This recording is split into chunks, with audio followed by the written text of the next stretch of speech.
everyone, it's Melissa. Today I'm just doing a quick video just to kind of dip my feet back in the waters again. I feel like I've been gone forever. It's just been a little over 2 weeks, but it feels kind of like I'm starting over again or something, so I'm a little bit nervous. Made it through the surgery just fine.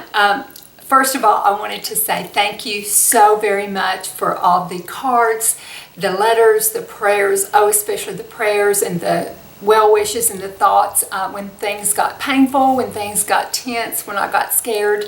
Those things really sustained me so much. I'm so very grateful to all of you. The way everybody reached out to me, the messages on Instagram, and it just meant everything to me, and I am so very grateful. I can never say how grateful I am for all the kind words and kind messages I got. Second, as you can see, I'm in a different location. I'm in our bedroom. We have some challenges going on right now. I think I told you before I had my surgery that my son and my daughter-in-law, it's been a difficult year. My son and my daughter-in-law and their 4 children had bought a washing machine, and it was not installed correctly, so they came downstairs and the whole downstairs of their apartment was flooded. So during all this, some of it got kind of up on the wall, so they had to cut out part of the wall in different places. And so they discovered all this black mold back behind there. Now, another challenge that we've had is my daughter-in-law has been very ill. And, she just was having terrible symptoms, and, it was just really difficult. So long story short, they can't live there anymore. My son and my daughter-in-law and the 4 kids. So that is going to be, things are challenging because my son has been trying to start a business at home, and so money's tight. They don't have a lot to buy or rent anything, so they're going to be living with us for a bit. They are using the bedroom that I usually would film in, so hopefully this will be, I'll still work on my lighting, but I think hopefully you can see me okay. Yeah, it's been, like I said, it's been a hard year. My daughter had a health scare, which could have potentially been serious over the summer, but it turned out okay. But it was stressful during that time, and then I got sick and had to have this surgery. I recovered just fine from the surgery, but what happened was, I guess they had like a breathing tube on the side of my lip and had it taped on when I was asleep, when they put me to sleep, and so I guess they ripped it off, maybe the tape off, but I got a wound, but then it turned into, I am not exaggerating, like 8 fever blisters just all right there together. And so I thought, well, I wasn't doing Instagram, and I couldn't get back on here. I thought, I'm just not going to expose those people to this, this alien growing on my lip, because it was gross. I didn't want people throwing up or anything. So, that's why it took me a little bit for all those blisters to get better. But so that's why it's been a few days after I thought that I would be able to get back on here. But I did fine, but it was a bit more challenging than I thought it would be, because I was pretty malnourished going in. My blood work was low. I was low on potassium, and my iron was low, and so I think, plus my age, I think it took me a little bit longer to heal than it normally would have. This was my 4th resection, where they cut out part of your intestines from Crohn's disease and sew it back together. So it was my 5th surgery in that area, because one of them was a gallbladder surgery, but it was my 4th resection. And I can no longer say that I have not had cosmetic surgery, because I didn't know he was going to do this. But my surgeon, one of my previous surgeries that I had when I was young, they had cut me from here all the way down, and so my belly button was off to the side and real deformed and everything. So like other young girls will wear bikinis, I couldn't wear bikinis, because I would always have to wear a one piece, and then when tankinis got popular, then then I would wear a tankini.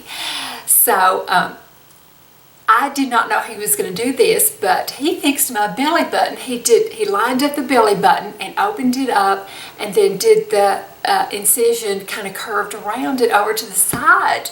So I didn't know he had done it. I didn't know he was going to do it. So the only thing that he told Doug was that he wasn't happy with the previous scar, so he worked on that. But when my strips came off, I was in the shower. You know, they had those steri strips on. I looked down and I had a pretty normal belly button. I just could not believe it. I mean, I started crying because even though, there's no way I'm wearing a bikini or anything that shows my belly. No way. But I see it and Doug sees it. And even though nobody else in the world sees it, just looking down and seeing that belly button, it meant everything to me. I smiled, and it just made me feel so good. So that was just such a nice surprise. And like I said, I didn't know he was going to do it. So I've had cosmetic surgery now. I can say, if somebody says, "Have you ever had cosmetic surgery?" I can say, "Yep, on my belly button." I didn't know I was having it, but I had it. So I was real tickled with that. I laughed, but I was very, very tickled with that, even though nobody's going to see it. I think when you get older, it's the little things like that that matter. Just little things like your belly button looking normal again. It's just like, oh, yay. It makes you feel good. I was trying to think if there was anything else. Yes, I have recovered well. We are in challenges, all living together, all 8 of us, 4 adults, 4 children living together, but there have certainly been some blessings too. My son and my daughter have never been particularly close. They're very different people. They have gotten much, much closer. My daughter has, taken all of his kids while they went out and had to do things, take care of things, and move. They had to move everything out, some of it into storage, their furniture into storage, and all the rest of their stuff here in our house. My son would help my daughter do things. My daughter-in-law and my daughter got very close, and my son-in-law and my son got very close. And the cousins have gotten really close because they're going back and forth. My daughter just lives down the street, so they're going back and forth to houses, and just those have been blessings. Just I think that you have to, when you have tense and difficult situations, you sort of have to look and find your place in it, and find what is important, and find the positive if you can, and find the reasoning behind it. It could be that this flooding led to exposing the mold that had been making my daughter-in-law sick. So maybe it's a blessing in disguise that all of these things happened, that things that turned out, that started out as difficult situations turned out to be blessings in the end. And, we are warm, we have shelter, we have a roof over our heads, a new roof. That was another thing that during all this, our ceiling in one of the bedrooms about fell down from a roof leak, so we had to get a new roof. But we have a new roof, so we're dry, and we have clothing on our backs, and we have food, and we're together, and we love each other, and so that's the most important thing. We're all healthy now. So these are the things that really matter, and the things that have pulled us closer together. So that's what I really try to concentrate on. It's challenging, but it's worthwhile. So in a few days, I'm going to go back to doing beauty things and hair and clothing and all that kind of stuff that I usually do. I just wanted this one to be sort of kind of saying hi and thank you, and just letting you know how we're doing, and we're doing well. We're doing very well. So thank you so much for watching. I will be back in a couple of days, and I will probably be in this location for a while. It's the quietest. I can close the doors because, a lot of times, and there might be some videos you'll hear kids yelling in the background, and, that's the way it is, I guess. So thank you so much for watching. I will see you in a couple of days, and I really, really appreciate you all so much. Bye-bye.